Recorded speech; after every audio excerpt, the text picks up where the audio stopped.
कुंभार समाजासाठी महाराष्ट्र सरकारचा ऐतिहासिक निर्णय. आता मिळणार 700 ब्रास माती, फ्लाय ॲश आणि मोठा दिलासा. तर चला थोडं सविस्तर सांगतो. संस्कृतीची ओळख असलेले मातीचे दिवे, गणेशोत्सवातील आकर्षक मूर्ती, घराघरातील मडकी आणि पारंपरिक कलाकुसरीच्या वस्तू, या सगळ्यांच्या मागे असतो कुंभार समाजाचा अथक परिश्रम. पण हाच समाज गेल्या अनेक वर्षांपासून एका मोठ्या समस्येशी झुंज देत होता. माती मिळत नव्हती, परवानग्यांचा गुंता वाढत होता आणि पारंपरिक व्यवसाय टिकवणं दिवसेंदिवस कठीण होत चाललं होतं. मात्र आता महाराष्ट्र सरकारने घेतलेल्या एका मोठ्या निर्णयामुळे हजारो कुंभार कुटुंबांना दिलासा मिळाला आहे. राज्य सरकारने कुंभार समाजासाठी वर्षाला तब्बल 700 ब्रास माती उपलब्ध करून देण्याचा निर्णय घेतला आहे. एवढंच नाही तर फ्लाय ॲश आणि रिजेक्ट कोल देखील उपलब्ध करून देण्याचा निर्णय घेण्यात आला आहे. हा निर्णय नेमका काय आहे, त्याचा फायदा कोणाला होणार आणि यामुळे कुंभार समाजाच्या आयुष्यात किती मोठा बदल घडेल, चला सर्व काही जाणून घेऊयात आजच्या या व्हिडिओमध्ये. तर मित्रांनो, कुंभार समाजाची अनेक वर्षांपासूनची एक मोठी मागणी होती. मातीशिवाय त्यांचा व्यवसाय चालू शकत नाही. मात्र गेल्या काही वर्षात माती मिळवण्यासाठी कठोर नियम, परवानग्या आणि प्रशासकीय अडचणी वाढल्या होत्या. अनेक ठिकाणी माती काढण्यासाठी महसूल विभाग, खनिज विभाग आणि इतर यंत्रणांच्या परवानग्या घ्याव्या लागत होत्या. यामुळे अनेक छोट्या कारागिरांना व्यवसाय करणे अवघड झाले होते. काहींवर कारवाईही झाली होती. परिणामी अनेक कुटुंब हा पारंपरिक व्यवसाय सोडण्याच्या उंबरठ्यावर पोहोचली होती. याच पार्श्वभूमीवर राज्य सरकारने आता महत्त्वाचा निर्णय घेतला आहे. या निर्णयानुसार राज्यातील नोंदणीकृत कुंभारांना विशेष ओळखपत्र दिले जाणार आहे. या ओळखपत्राच्या आधारे त्यांना वर्षभरात 700 ब्रासपर्यंत माती उपलब्ध करून दिली जाणार आहे. पण अशातच आता एक प्रश्न निर्माण होऊ शकतो की 700 ब्रास म्हणजे नेमकं किती? ब्रास हे माती आणि बांधकाम क्षेत्रात वापरलं जाणारं मोजमाप आहे. 700 ब्रास माती म्हणजे मोठ्या प्रमाणावर उत्पादन करण्यासाठी पुरेशी माती.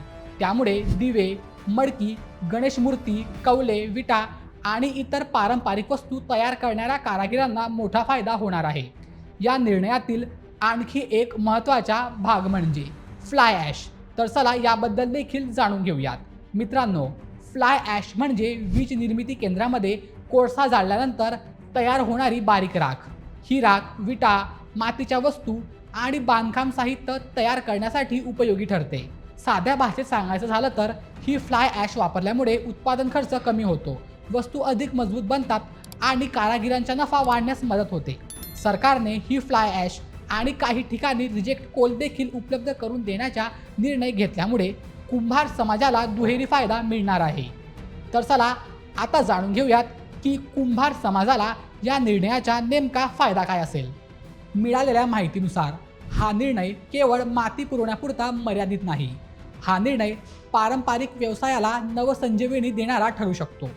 आजच्या काळात प्लास्टिक, स्टील आणि इतर आधुनिक वस्तूंमुळे मातीच्या वस्तूंची मागणी कमी होत चालली आहे. दुसरीकडे कच्चा माल महाग होत असल्याने कारागिरांचे उत्पन्नही घटले आहे. अशा परिस्थितीत सरकारकडून माती आणि फ्लाय ॲश उपलब्ध झाल्यास उत्पादन खर्च कमी होईल, अधिक उत्पादन करता येईल, व्यवसायाचा विस्तार करता येईल आणि अनेक तरुण पुन्हा या व्यवसायाकडे वळू शकतात. सरकार आता मध्य प्रदेशच्या धर्तीवर महाराष्ट्रातही कुंभारांसाठी विशेष माती खाणी विकसित करण्याच्या दिशेने काम करत असल्याची माहिती सध्या समोर आली आहे.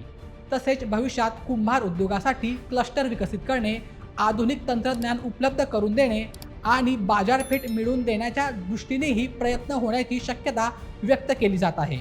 जर या सर्व योजना प्रभावीपणे राबवल्या गेल्यात तर महाराष्ट्रातील पारंपरिक माती उद्योगाला मोठी चालना मिळू शकते.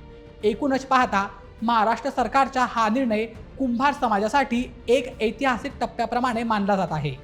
अनेक वर्षांच्या मागणीनंतर मिळालेली 700 ब्रास माती, फ्लाय ॲश आणि इतर सुविधा हजारो कुटुंबांच्या आयुष्यात सकारात्मक बदल घडवू शकतात.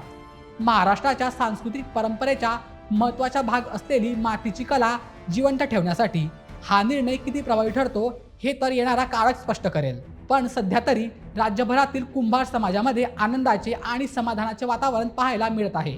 तर मित्रांनो, तुम्हाला काय वाटतं? आता सरकारचा हा निर्णय कुंभार समाजासाठी खरोखर गेम चेंजर ठरेल का? तुमचं मत आम्हाला कमेंटमध्ये नक्की कळवा आणि अशा व्हिडिओसाठी आपल्या बोलेमेच्या यूट्यूब चॅनलला सबस्क्राईब करायला विसरू नका. धन्यवाद.